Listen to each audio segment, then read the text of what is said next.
కూడా వస్తుంది దిశ ఇలాంటివన్నీ చేసే పరిస్థితికి వచ్చారు.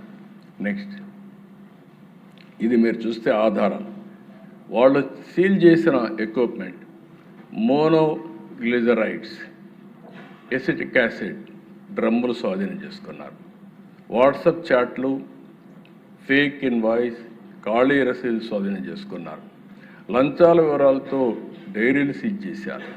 లంచంగా ఇచ్చిన ఖరీదైన ఫోన్లు దొరకపుచ్చుకున్న సిట్. ఇవన్నీ కూడా మీరు చూసినప్పుడు ఇలాంటి ఆధారాలని అసలు అక్కడ పాలిష్ సేకరించనివైన అంటే కెమికల్ సేకరించి ఆ కెమికల్స్తో నెయ్యి తయారు చేస్తే ఇంకా బుకాయించే పరిస్థితికి వచ్చారంటే మనం అందరం ఆలోచించుకోవాల్సిన అవసరం ఉంది. నెక్స్ట్ ఇక్కడ దిశ ఎవరైనా పట్టుకున్నారో అవన్నీ ఇచ్చారు. కేసులు కూడా పెట్టింది ఐపీసీ సెక్షన్ 120B నేరపూరిత కుట్ర, ఐపీసీ సెక్షన్ 272/273 ఆహార కల్తీ, ఐపీసీ సెక్షన్ 420 మోసం, ఐపీసీ సెక్షన్ 295A మనోభావాలు దెబ్బతీసే విధంగా ప్రవర్తన, టీసీ యాక్ట్ అవినీతి లంచాలు తీసుకోవడం ఇవన్నీ కూడా పెట్టారు. నెక్స్ట్ ఇక్కడ దిశ ఇన్ని జరిగితే అదే బాధ ఆవేదన. నేను అందుకే కుట్ర అంటున్నాను.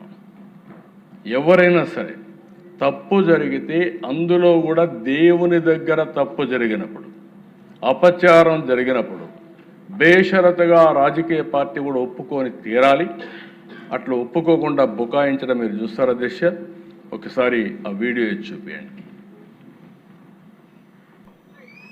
ఈ ఎన్డీడీపీ సర్టిఫికెట్, ఎన్డీఆర్ఐ సర్టిఫికెట్ రెండు కూడా పెట్టి సిబిఐ ఛార్జ్ షీట్ కూడా క్లోజర్ ఇచ్చింది.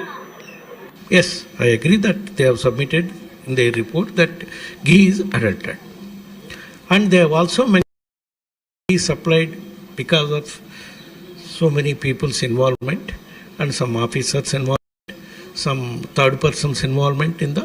All those people were named and charge sheeted also. Ghee is adulterated with palm oil, some canola oil, some other items, whatever it is. That is found in the CBI SIT report that has been mentioned there. లాంటి వాళ్ళు ఎప్పటి నుంచో టీటీడీలో పనిచేస్తున్నటువంటి అధికారులు, అలాగే నెయ్యిని సరఫరా చేసినటువంటి సరఫరాదారులు వీళ్ళందరూ కుమ్మక్కై అవినీతికి పాల్పడి నెయ్యిలో కల్తీని వాడినారు అని వాళ్ళు చాలా స్పష్టంగా చెప్పినారు. నెక్స్ట్ అంటే ఇక్కడ రెండు వర్షన్లు మీరు ఉన్నారు. ఇద్దరు టీటీడీ బోర్డ్ చైర్మన్స్ ఆ రిపోర్ట్ నుంచి అడల్టరేషన్ జరిగిందని, దానికి కావలసిన రిపోర్ట్లు కానీ ఫోరెన్సిక్ ల్యాబొరేటరీస్ కానీ అవన్నీ ఉన్నాయి.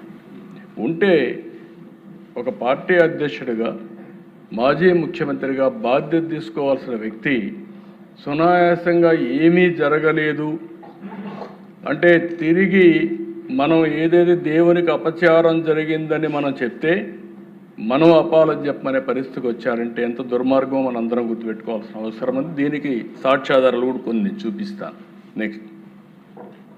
నెక్స్ట్ సిట్టు చాలా క్లియర్గా చెప్పారు అధ్యక్ష. ఇది 35వ పేజీలో మీరు చూస్తే 4/7/24 respectively and the same were accepted with earlier procedure అని మాట్లాడుతూ the sample were drawn from 2 tankers on 6/7/24 and 2 tankers on 12/7/24 and forwarded to NDB Calf lab. TTD received the NDB Calf test reports on 16/7/24 and 23/7/24 respectively, which shows ghee adulteration with vegetable and animal fat. Thus, AR Dairy Food Private Limited, A1 Dundigal is by supplying. అంటే క్లియర్గా వాళ్ళ రిపోర్ట్లో కూడా ఆ రిపోర్ట్ని coat చేసే పరిస్థితికి వచ్చారు. నెక్స్ట్ అధ్యక్ష, ఇక్కడ జరిగిందే కాకుండా మీరు ఒకసారి చూస్తే ఎందుకు నేను కుట్ర అని మాట్లాడానంటే ఒక డెలిబరేట్గా మొట్టమొదటి నుంచి కూడా వెంకటేశ్వర స్వామి ప్రతిష్ట దెబ్బతీయడానికే ప్రయత్నం చేస్తూ వచ్చారు. ఇది కల్తీ లడ్డు ఒక విషయం, కెమికల్తో తయారు చేసిన గీ ఒక విషయం. ఇక్కడ మీరు చూస్తే అన్యమత ప్రచారం. ఆర్టీసీ ఆంధ్రప్రదేశ్ రాష్ట్ర రోడ్డు రవాణా సంస్థ తిరుమలకి తిరుపతికి టికెట్ 22/8/2019లో వీళ్ళ గవర్నమెంట్ వచ్చిన తర్వాత పక్కన చూస్తే ఫ్రంట్లో ఇది ఉంటుంది, బ్యాకుకు పోతే తక్కువ ఖర్చు అన్ని సౌకర్యాలతో క్రైస్తవులకి పవిత్ర జెరూసలం యాత్ర. వెంకటేశ్వర స్వామికి దగ్గరికి పోయి యాత్రికులకు ప్రచారం చేయడం విధానం అడుగుతాను. అందుకే నేను కుట్రా అని అంటున్నా. ఇది డెలిబరేట్గా చేశారంటున్నాను. మనం ఏదో జరిగిపోయింది అని ఆవేదన చెందడం కాదు ఇక్కడ. ఇది కావాలని ఒక పద్ధతి ప్రకారం వెంకటేశ్వర స్వామి పవిత్రత దెబ్బతీయడానికి చేసిన కుట్ర. అది ఈరోజు మళ్ళీ 94%తో గెలిచి హౌస్లోకి వచ్చామంటే అది వెంకటేశ్వర స్వామి కృప అని చెప్పి మరొకసారి మీ అందరికీ తెలియజేస్తాను. ఇది ఒక టెన్షన్. ఏదైనా సరే ఎవరైనా తప్పు చేసినప్పుడు మనం అనుకుంటున్నాం, చాలామంది మాట్లాడారు, ఇందులో కూడా వీళ్ళని చూశాను నేను. ఓసారి అయితే విగ్రహమే కదా, ఏముంది, దేవాలయాల గురించి చులకనగా మాట్లాడే సందర్భాలు కూడా చూసాం. మనం అందరం ఆవేదన పొందాం. ఇలాంటివన్నీ కూడా ఇంకా చాలా ఉన్నాయి. దేశం నెక్స్ట్ 2018 పింక్ డైమండ్ చోరీ అయిందని ప్రచారం చేశారు. అందులో కూడా దిశ ఎక్కడ కూడా పింక్ డైమండ్ లేదని చాలా క్లియర్గా చెప్పారు. ఆ రోజు కావాలని అప్రతిష్ట పాలు చేయాలని ఆ పింక్ డైమండ్ మా ఇంట్లో ఉందని చెప్పి ప్రచారం చేస్తే అదే ఇప్పుడు కొంతమంది మెంబర్లను ఆ రోజే చంద్రమోహన్ రెడ్డి గారు చెప్పినట్టు ఆ రోజే పట్టుకొచ్చుంటే ఇచ్చిన వాళ్ళని చాలా కరెక్ట్గా ఉంటుందని స్టేట్మెంట్ ఇచ్చిన వాళ్ళందరినీ మీరు చూస్తే అధ్యక్ష ఆ మాట చెప్తే మనం డెమోక్రటిక్గా పోవాలని దేనిపైన పరువు నష్టం దావా వేసాం. 100 కోట్లకి వేసాం. గవర్నమెంట్ వస్తానే కేసు విత్డ్రా చేసుకుంటే మళ్ళీ ప్రైవేట్గా ఇంప్లీడ్ అయ్యాం. ఇంప్లీడ్ అయ్యి దాని మీద ఫైట్ చేస్తున్నాం. ఇప్పుడు మళ్ళా గవర్నమెంట్కి వచ్చాం. అంటే ఏ విధంగా వెంకటేశ్వర స్వామిని అప్రతిష్ట పాలు చేయాలని ఆలోచిస్తున్నారో ఇది ఒక ఉదాహరణ మాత్రం. నెక్స్ట్